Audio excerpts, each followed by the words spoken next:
notion. Think of it in this way. Supposing I make two statements. Statement one: after I die, I shall be reborn again as a baby, but I shall forget my former life. Statement two: after I die, a baby will be born. Now, I believe that those two statements are saying exactly the same thing. And we know that the second one is true. Babies are always being born. Conscious beings of all kinds are constantly coming into existence after others die. But why would I think that the two statements are really the same statement? Because after all, if you die and your memory comes to an end, and you forget who you were, being reborn again is exactly the equivalent of somebody else being born, because we have no consciousness of our continuity unless we have memory. If the memory goes, then we might just as well be somebody else. But it seems to me that the fascinating thing about this is that although a particular set of memories vanishes, death is not the end of consciousness. In other words, we are deluded by a kind of fantasy. If we think of death as endless darkness, endless nothingness is not only inconceivable, but it's logically absolutely meaningless, because we aren't able to have any idea, much less sensation of nothing, unless it can be compared with a sensation of something. These two things go together. And therefore, I think what is meant is that the vacuum created by the disappearance of a being, by the disappearance of his memory system, is simply filled by another being who is I, just as you feel you are I. The funny thing, though, about being I, about feeling that one is sort of a center of the universe, is that you can only experience this I sensation in the singular. You can't experience being two or three I's all at the same time. Now then, it seems to me that this idea has three very important consequences. One is that the disappearance of our memory in death is not really something to be regretted. Of course, everybody wishes to hold forever to the memories and to the people and the situations that he particularly loves. But surely, if we think this through, is that what we actually want? Do we really want to have those we love, however greatly we love them, for always and always and always and always? Isn't it inconceivable that even in a very distant future, we wouldn't get tired of it? And this indeed is the secret of the thing. This is why the demon of impermanence is beneficent. Because it is forgetting about things that renews their wonder. Just think, when you opened your eyes on the world for the first time as a child, how brilliant colors were. What a jewel the sun was. What marvels the stars. How incredibly alive the trees were. That's all because they were new to your eyes. Or in the same way, you know how it is, you've been reading a mystery story. And you're looking around the house, want something to read, you pick up an old mystery story. If you read it years and years ago and you've forgotten all about the plot, it still excites you. But if you remember the plot, it doesn't excite you. And so, by the dispensation of forgetting, the world is constantly renewed. And we are able to see it again and again, and to love again and again, to have people to whom we are deeply attached and deeply fond, always with renewed intensity, and without the contrast of having seen them before, for always and always and always. Another consequence of this is a very curious realization to me. Remember that question, who would I be if my mother had married someone else? Who, if I were you, we often say. One might so easily have been you. I might so easily China and India. Why do I feel that the world is centered in this place, as distinct from some other place? You jolly well know the world is centered where you are. And this gives one a very strange feeling of the idea that other people jolly well exist in the same sense you do. Everybody's name is I. That's what you call yourself. So there will always be I's in the world. Every I is in a way the same I. We all might be anyone else. And there is no escape. It goes on and on and on and on. So long as there is consciousness anywhere, there is I. You then, in a way, look out through all eyes. And that, perhaps, is the secret of the great virtue of compassion. Every religion in the world has a drink appropriate to it. Christianity and Judaism are wine. Islam is coffee. Hinduism, milk, or maybe pung. And Buddhism is tea. Appropriately enough, because Buddhism is the way of awakening. The word Buddha means the awakened one, and tea keeps you awake. Especially the kind of tea that is drunk in tea ceremony, where you don't drink steeped tea, but powdered tea, very finely powdered, which is whipped in with the water. So you drink the actual tea. And there's a kind of it called koicha, which is drunk very thick, almost like spinach soup. And that really keeps you awake. I recommend it instead of methadone. The legend is, of course, that Bodhidharma, who is supposed to have brought the Zen type of Buddhism from India to China, somewhere after 450 AD perhaps, if he really was a historical character, that one night he was meditating and fell asleep. And in a great fury, when he woke, he cut off his eyelids and threw them to the ground, and they sprang up as the first tea plant. For as you know, the leaf of the tea is rather shaped like an eyelid.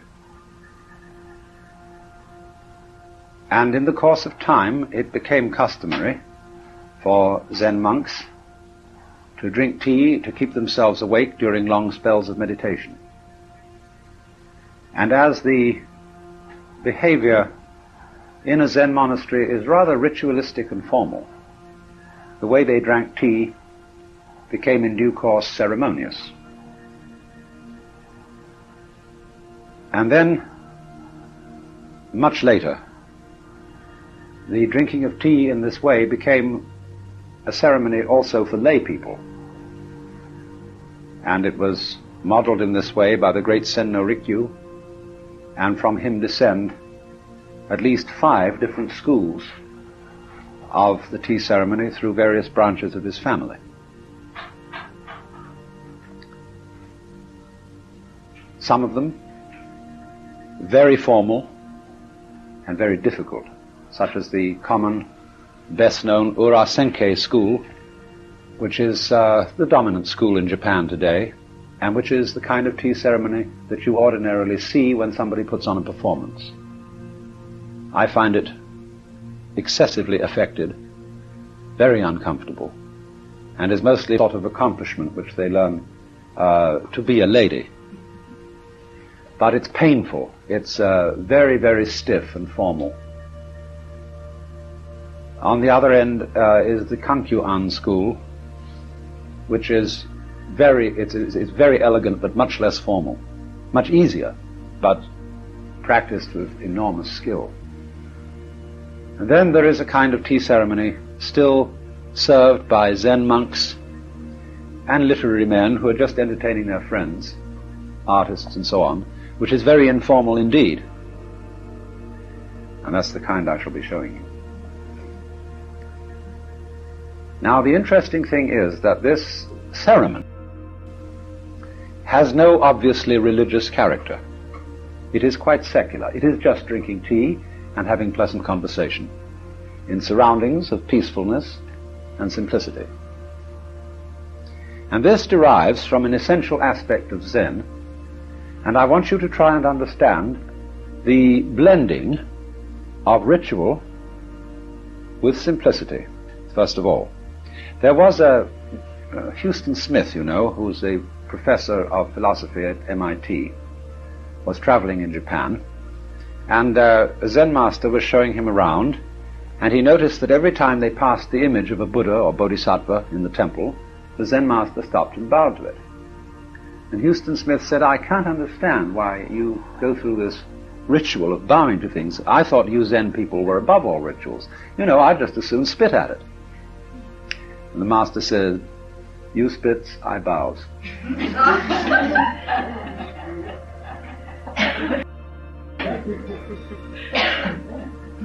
So, here is this question. Why ritual, and why does Zen have a peculiar penchant for expressing itself in a secular way? Now, ritual, to begin with, is something that makes Americans uncomfortable. I remember as a minister at one time, whenever I went out to dinner, they asked me to say grace. And after saying grace, there was a ghastly silence. And I had to start the conversation flowing easily again. Because there's something, I don't know, I can't find a proper adjective for an attitude which Protestants have to ritual. They don't have much, but they have some. But when they do it, they look down their noses and feel that somehow an element has entered into things of a Godhead who is wagging the finger at you and saying, you should at this moment think seriously about whether you've been good or not. And so everybody is then reminded uncomfortably by some words addressed to the good Lord that they really are all too human after all, and somehow God makes everybody uncomfortable. That's why they're getting rid of him and announcing that he's dead. Of course, that kind of God never lived, even, except in people's imaginations. But this idea, you see, of being watched all the time by a loving but severely judging father. You know how it is when you were children in school and you were writing at your desk, and the teacher, however much you respected the teacher, wandered round and looked over your shoulder while you were working. It puts you off completely. You want to show the finished product. And leave me alone while I... As a saying, never show anything unfinished to children or fools. So, in the same way, this God makes everybody feel uncomfortable, and therefore any ritual in which the Lord is invoked, it makes people feel uncomfortable, and it passes on from that to... many Americans are quite uncomfortable at a formal dinner. You dress up in black tie and tuxedo, and served in order, and the wine is properly handled and all that sort of thing. It's very beautiful. But people feel that somehow it's affected. And Americans like to give the impression of being folksy, sincere, down to earth, no nonsense, you see. And so frills are regarded as unessential. But we have thereby impoverished our life enormously. And also, we don't handle things skillfully as a result. We are clumsy. Because actually, ritual is a mood that comes into any action performed with complete awareness. I don't mean that you stare at what you're doing and concentrate on it with effort, but a ritual to a thing helps you to do it in an orderly way, just as a practical matter. And also, it is a way of turning everyday action into meditation. And Zen is particularly keen on this, that meditation is not just sitting for so long and concentrating on a koan or on nothing. Zen is everyday life, and the enlightened Zen person doesn't make any distinction between the nirvana world of final reality and the samsara world of everyday life.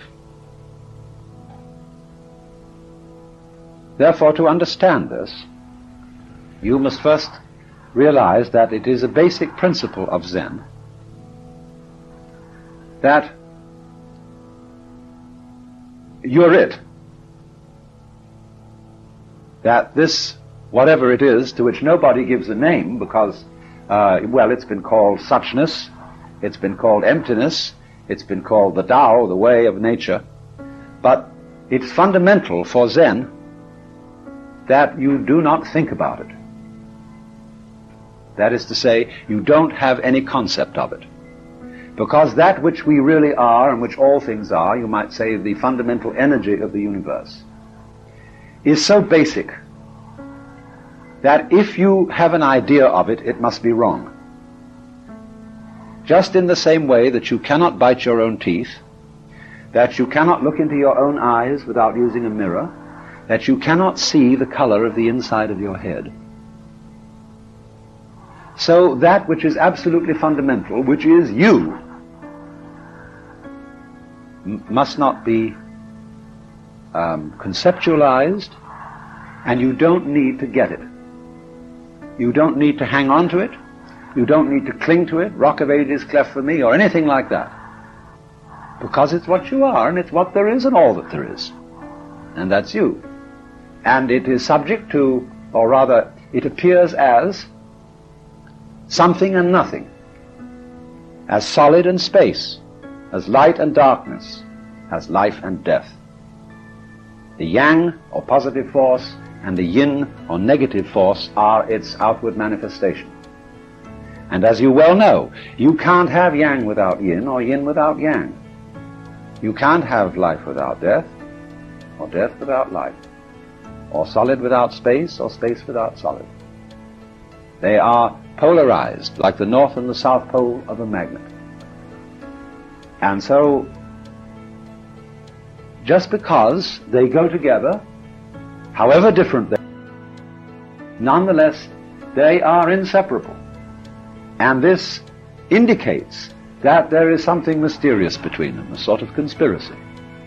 But nobody can say what it is, because all thinking is either black or white, or grey, which is just a muddle. What it is in common between black and white, between inside and outside, between up and down, that can never be stated. Because everything we can talk about, we talk about it called classification. We sort our experiences into pigeonholes: animal, vegetable, mineral. You see? Is or isn't. Is you is or is you ain't. And what it is that cannot be sorted into any pigeonhole, because it is what is in common between the inside of the box and the outside, we have no way of conceiving. And therefore, for this reason, Zen does not take any image, any idea, or any doctrine with essential seriousness. It has nothing to say, only to show. And what it shows you is what you see all the time and you can't miss. Because there it is, and here it is. I am it, and you are it, and he is it, and she is it, and it is it, and this is it, and that is that. That's a poem by James Broughton.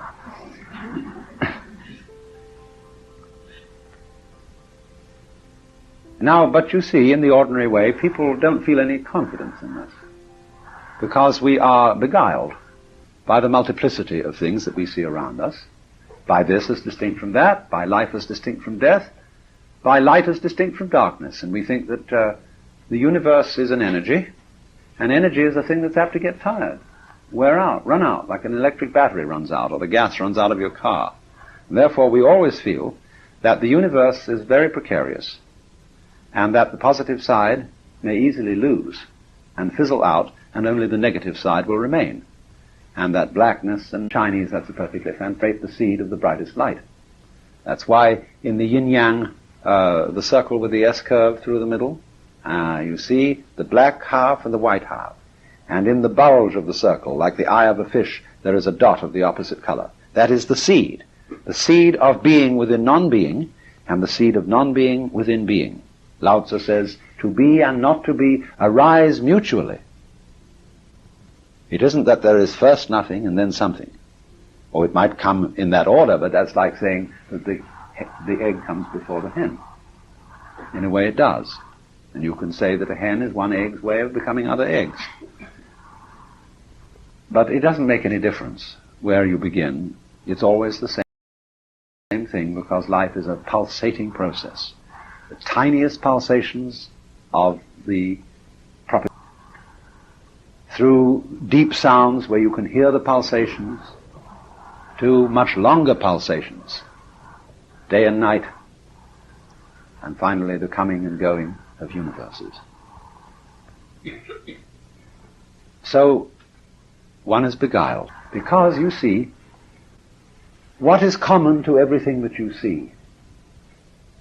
Well, of course, we say sight is common to everything that we see. But we don't see the color of our eyes, I mean of the lens, because we say that's transparent. If your lens was rose-colored, everything would look rosy until you got used to it. And then it would be just ordinary, except that you wouldn't be able to differentiate reds very clearly. If our eye lens has a color, we don't know what it is. But it's basic to everything. What is the sound of the ear? It's empty. Same way with the color of your head. It's empty. It isn't black, it isn't white, just empty. And so too, when you hear music on the radio or talk on the radio, that is all the vibration of the diaphragm. Every kind of sound is that diaphragm vibrating. But the diaphragm's own sound isn't heard. And nobody announces that these sounds that you are hearing are the vibrations of the diaphragm. So you see, what is basic, absolutely basic, to all experience, to all our senses, to everything, cannot be named, cannot be classified, and therefore because of that, you forget about it. You lose it. You think that the reality is all the multiplicity of things. But the substratum, what Tillich calls the ground of being, which is his decontaminated word for God, seems not to be there at all. And so we've forgotten that that is you. And the object of Zen is to rediscover that. But to rediscover it in such a way that you do not grasp it in terms of some formula, in terms of some ideas, or even in terms of some particular practice. Because this thing has no terms. And therefore you have to find it by ceasing to grasp yourself or your life in any way, by totally letting go. And of course that takes a lot of nerve. And the discipline of Zen has various functions, but one of them is to convince you by hard work that there is no way whatsoever